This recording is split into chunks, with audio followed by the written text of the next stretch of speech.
पति पत्नी का झगड़ा। संयुक्त परिवार के एक पति पत्नी में काफी बड़ा झगड़ा हुआ।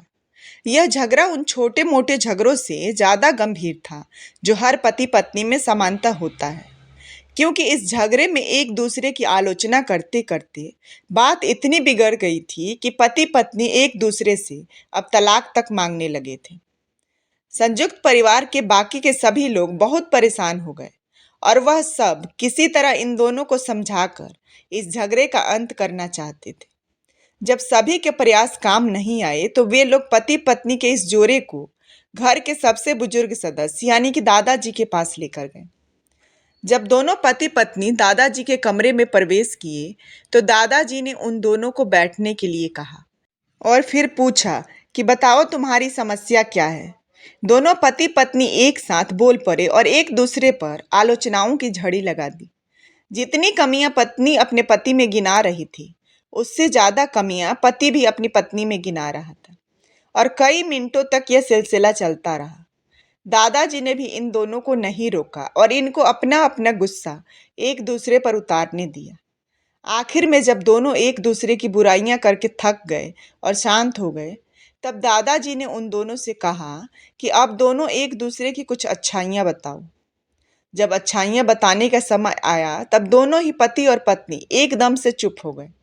शायद गुस्से में उन्हें कुछ याद नहीं आ रहा था या फिर गुस्से की वजह से ही एक दूसरे की अच्छाइयां बताना नहीं चाहते थे। दादाजी ने यह बात भी महसूस कर ली। थोड़ी देर बाद जब कोई भी नहीं बोला तब दादाजी ने कहा, अच्छा ठीक है, यह लो पेपर और पेन और एक दूसरे की अच्छाइयां इसमें लिखो।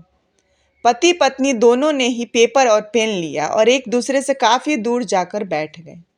थोड़ी देर तक ना पति ने कुछ लिखा ना पत्नी ने। फिर पति ने पेपर में कुछ लिखना शुरू किया।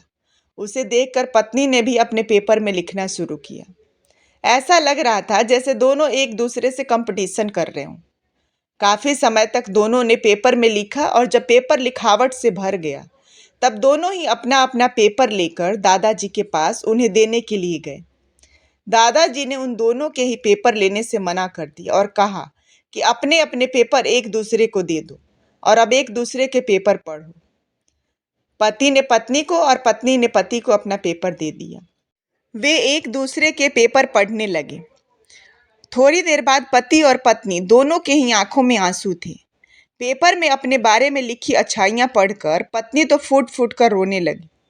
पत्नी को रोता देख पति उसे चुप कराने के लिए दौड़ पड़ा और माफी मांगते हुए उसे मनाने लगा।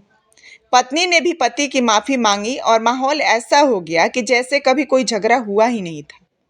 दोस्तों, कमियां और खूबियां जगत के हर इंसान में होती है।